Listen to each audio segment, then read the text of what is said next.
avec Christelle de l'accueil que j'ai eu ici, qui met en confiance aussi pour faire une installation dans l'espace que je connaissais déjà.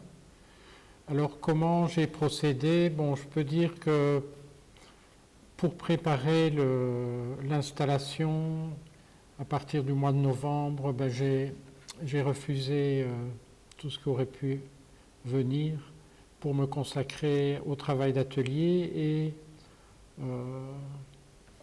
me laisser aller les jours qui se succèdent, me laisser aller dans le dessin. Ça, j'étais vraiment content de cette concentration dans le dessin. Il y a eu des choses très nouvelles, puis des choses inattendues, toujours, comme les fourches qui ont surgi, des fourches que j'avais ramassées depuis des mois, et puis qui finalement ont surgi dans le dessin, qui sont apparues aussi dans une risographie faite en hommage aux personnes mortes dans un naufrage, ici tout près. Et donc avec ce matériel, du matériel que j'avais, parce que bon, pour faire une installation dans un espace comme ça, assez grand, j'avais la production récente des dessins, mais aussi l'idée de montrer quelques archives, quelques travaux plus anciens. Et donc il y a une série de séquences. Alors si on commence par le dessin, le dessin se développe sur un grand mur, puis continue en L, avec dans cette longue séquence du dessin une interruption pour donner place au sujet la montagne, qui est un sujet qui me suit depuis des années, et je vais encore retourner en montagne cette année, je redessinerai encore. Et la montagne, je la dessine soit face à elle, soit dans l'atelier avec le souvenir que j'en ai, le projet d'y aller, l'idée de la montagne qui vient à moi et qui a d'ailleurs fait l'objet d'une petite publication il y a 2-3 ans qui s'appelle « D'être en montagne ». Donc ça, c'est la séquence des dessins avec quelques vitrines qui sont derrière moi, dans lesquelles il y a aussi des dessins plus anciens et une série faite il y a 2 ans qui s'appelle « À mourir ». Et puis quelques terres au-dessus des vitrines, ce sont des terres. Aussi, ça m'a surpris un moment de retravailler un peu la terre à partir de morceaux de terre qui étaient à la cave et qui avaient été ramassés à 800 dans un banc de terre inclus dans une dune. J'avais ramassé pendant 3-4 ans un petit sac en plastique, elle a séché à la cave et puis j'ai tout remodelé. Et tu retournais régulièrement à 800 pour récupérer de la terre là-bas? Le but n'était pas récupérer de la terre, le but était d'aller à 800 avec ma compagne. C'était un moment un peu notre endroit pour retrouver un peu de calme, retrouver la mer. Et la première fois que j'ai vu cette terre, j'ai été surpris parce que j'ai marché sur un galet et je me suis enfoncé dans le galet. En fait, c'était de la terre qui avait la forme des galets de silex, mais on voyait bien qu'elle était molle. Et puis j'ai vu au loin le banc, et donc chaque fois que nous y allions, je ramenais un peu de terre. C'est de l'argile, non? C'est de l'argile, oui. C'est de l'argile qui est un peu sablonneuse parce que, bon, quand on prend la terre, en général, il y a eu un peu de vent qui a répandu le sable sur la terre, et donc c'est pas de l'argile pure. On pourrait la purifier, mais j'aime bien ce côté un peu sablonneux. Et donc, oui, on en était à la série des dessins. Et puis il y a aussi deux ensembles de photos, des ensembles dans des boîtes. C'est un ensemble qui s'appelle Espace des morts et qui est une série de photos au format carte postale avec quelques agrandissements qui sont des parcours dans des cimetières à travers le monde. Et puis une autre boîte qui vient d'une exposition et qui était intitulée « Si un jardin peut-être ». Et c'est une boîte qui a continué à être alimentée et qui fait partie de la maison. Et donc, il y a à la fois des photos qui s'ajoutent et puis un grand jeu de remettre au-dessus en évidence une des photos choisies. Il y a aussi une séquence qui s'appelle des cartes dépliées et qui, avec un tableau, un texte qui a trait un peu à la manière dont je me sers des cartes liées au parcours et aux marches que je fais avec des personnes. Et puis une séquence réservée à un texte de Herta Müller que j'aime beaucoup comme écrivaine. Extrait de Animal du cœur, un livre que j'aime beaucoup, mais j'aime beaucoup Herta Müller, et qui fait référence au déplacement humain. Parce que, aussi dans l'exposition, je voulais lier cette exposition au territoire de Dunkerque, au territoire de la Manche. Il y a les terres, mais il y a toute la pensée vers les personnes qui tentent de traverser la mer. Et donc est venue l'idée de faire deux risographies, une qui s'appelle Entre deux terres et l'autre Dunkerque des îles, et de demander à une douzaine de personnes d'intervenir dessus. Et bon, c'est qui ces personnes? Ces personnes, ce sont des proches, je vais dire. Il y a aussi bien mon petit-fils que des amis, que Richard, qu'on verra la semaine prochaine. Donc c'est des personnes proches de moi. Et donc l'idée, c'était de vendre toutes ces risographies au profit de Salam, l'association d'aide aux migrants, et d'avoir un lien au territoire.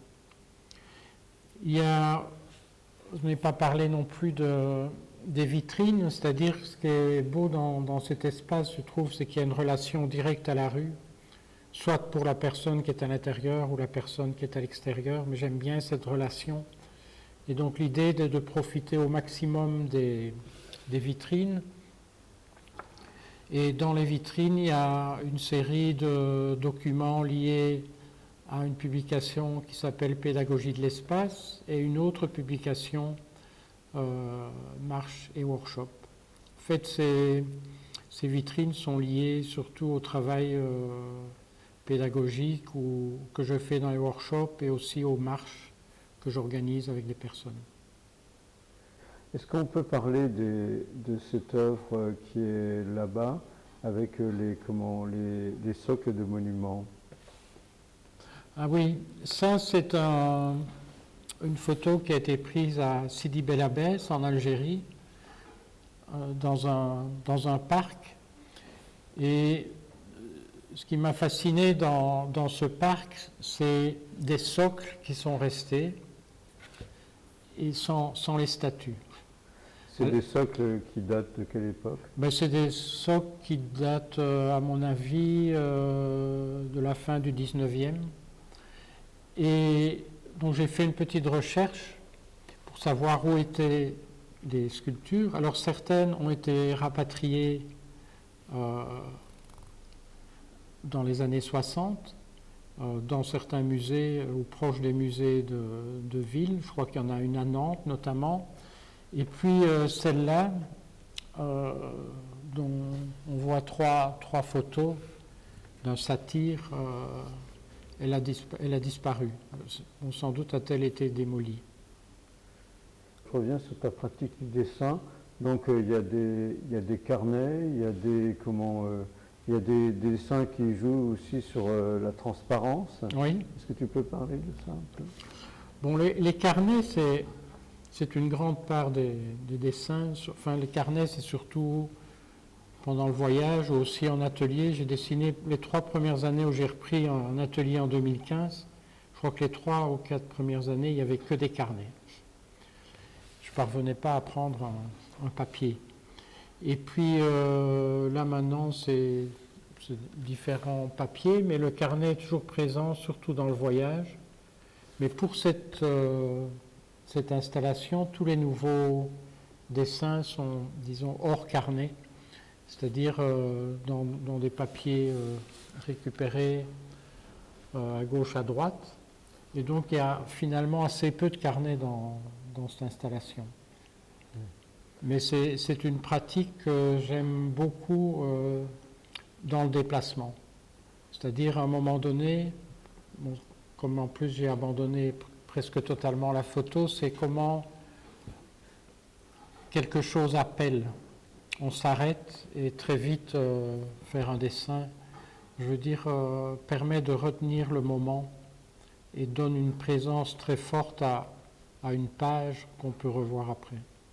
C'est autre chose que la photographie.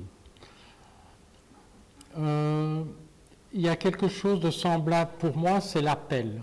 Parce que quand je prenais beaucoup, enfin pas beaucoup, mais couramment des photos lors de mes voyages, je me suis rendu compte que je faisais la photo sans presque regarder. C'est-à-dire il y avait un appel et souvent c'est après que je découvrais vraiment la richesse de ce qui m'était donné. Et dans le dessin, c'est un peu la même chose. Il y a comme ça un appel qui demande de s'arrêter. Et peut-être que dans le dessin, on retient un peu plus le moment parce que c'est un moment prolongé. En regardant pas vraiment ce qu'on photographie, si je t'écoute bien, oui. Il n'y a pas une réelle prévisualisation de l'image, ce qui va advenir plus tard, de ce qu'on va découvrir? Pas tout à fait. Parfois, je suis surpris. En fait, j'ai l'impression que c'est très kinesthésique. C'est-à-dire, je me promène, il y a quelque chose, je m'arrête, je photographie. Et il n'y a pas... Bon, je cadre sûrement, mais c'est plus la réponse à l'appel, quoi. D'accord. Et maintenant, je n'emploie plus ce médium. D'accord. Et là, les dessins qui sont installés là-bas, oui. Et qui jouent sur des transparences, tu peux en parler de cette matière? Oui, là c'est un peu le hasard, si le hasard existe. C'est-à-dire j'ai ressorti 3-4 dessins que j'avais faits il y a 15 ou 20 ans, qui étaient ensemble. Et puis je les ai mis sur la table, je les ai mis dans un autre ordre, et je trouvais que ça marchait bien, cette transparence. Et alors j'ai refait 2 autres séries. Et oui, j'aime bien cette force du premier dessin, fait avec un crayon à l'huile, comme ça, ou à l'acrylique. Et puis derrière, au fur et à mesure, les couches qui s'estompent, mais on peut aussi changer l'ordre. Et donc, dans cette exposition, il y avait une série de photos, soit qui affirmaient très fort l'espace jardin, mais ça pouvait être aussi un coin d'un cimetière, ou au contraire l'absence totale de jardin pour une personne qui avait sa tente en plein Paris, mais ou un tout petit espace de balcon, mais complètement surchargé, et qui alors le rêve. Donc c'était ce jeu entre l'affirmation de ce que ça peut être et le rêve de ce que ça pourrait être. On a une photo, on a ce petit carton, et puis dans un premier temps, on ne sait pas très bien où il faut aller avec ça. Et puis à un moment, on dit, il se passe quelque chose dans cette boîte, quoi. Tu peux parler de ce dispositif un petit peu? Ce dispositif, donc ils sont très proches, s'il y a un jardin peut-être, et l'espace des morts. Sinon que l'espace des morts, il n'y a pas de couvercle. Donc, comme il n'y a pas de couvercle, on voit directement les photos, puis il y a un petit socle pour mettre la photo choisie dans celles qui sont proposées. Je pense que s'il y a un jardin, peut-être, la première proposition, dans l'exposition, il n'y avait pas non plus de couvercle, il y avait aussi un socle, un petit plat. Et puis, elle est revenue à la maison et j'ai fait un couvercle, évidemment, à la maison, que ce soit les petits-enfants ou Frédéric, tout le monde connaît le système, donc on enlève le couvercle. Ici, je ne sais pas si certaines personnes ont enlevé le couvercle. En réalité, c'est moi et Christelle qui, quand il y a des visiteurs, on se faisait un peu un plaisir d'aller leur montrer ce qu'il y avait dans la boîte. Oui, quoi. ce qu'il y avait dans la boîte. Ouais. Aussi, par exemple, là, on a un petit dispositif pour montrer des diapos, là. Oui, On peut parler de ce dispositif? mais peut-être que je n'ai pas dit que dans une installation, j'aime bien quand on touche. Ouais. Et donc les terres, pour moi, c'est ça aussi, c'est l'idée de toucher, de caresser. Ce sont des terres qui ont été lissées dans mon atelier pendant 3 semaines, parce qu'elles sèchent doucement, donc je les lissais pour les polir, et ça demande aussi qu'on les retouche. Et donc dans la petite installation sur la montagne, il y a une forme géométrique. Et en dessous, il est marqué « Toucher, voir ». Il y a un rognon de silex. Et puis, il y a 2 petites... comment est-ce qu'on appelle ça? Des visionneuses, oui. Hein, Absolument. 2 petites visionneuses pour voir des diapositives. Il y a aussi une vue stéréoscopique, des éléments à toucher. Des éléments à toucher, puis des éléments aussi à emporter, par exemple. Oui, emporter, ça pour moi c'est très important. C'est-à-dire on vient à une exposition et on revient, il y a évidemment tous les livres, toutes les éditions qu'on peut acheter, mais c'est l'idée du cadeau. Donc il y a une petite édition de reproduction de dessins avec 2 textes qui s'appelle « Un geste murmuré », qui est offert aux visiteurs. Là, il y a un texte tiré d'un film de Tarkovsky sur le paysage, qui est aussi à déchirer. Oui, ça fait partie, pour moi, de la globalité d'une installation. C'est regarder, toucher, emporter. Donc ça, c'est un plan séquence? Ici, dans la galerie, c'est un genre de plan séquence, parce que pour moi, c'était une des difficultés quand même de cet espace que j'aime beaucoup, c'est un espace d'un seul tenant, quoi, hein. Il y a un développement des murs, mais il n'y a pas beaucoup d'accidents finalement. Donc on appréhende la totalité.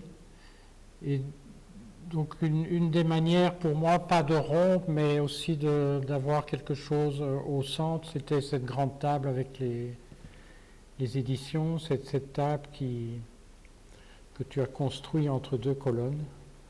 Oui, sur tes plans. Hein. Oui, mais... J'ai reconnu un petit peu ton savoir-faire d'architecte et aussi comment tu appréhendes l'espace. Oui. C'est quelque chose qui t'échappe quand même, la question de l'espace. Oui, en fait, c'est ce que j'aime vraiment faire beaucoup, c'est de faire de temps en temps une installation, parce que c'est à ce moment-là que je peux me dire, avec ce que j'ai, donc pour ça je peux amener beaucoup, pas prendre tout, mais avec ce que j'ai, comment faire en sorte de magnifier un peu l'espace et que quand une personne entre, elle se dise « Ah !» et puis après elle regarde ou elle ne regarde pas, mais pour moi, c'est vraiment important cette approche de l'espace qui m'est offert et dans lequel je peux tenter une proposition pour le transcender un peu. Bon, Jean-François, j'espère qu'on a un petit peu, comment dire... balayé, hein? Comment? On a balayé un peu On a balayé, oui. l'espace. Oui, c'est ça, on a balayé, oui, qui va donner comment dire, un aperçu un peu, voilà, pour aller plus loin. Oui, un aperçu sans image. Enfin, avec l'image, plutôt que les dessins, etc. Absolument, oui.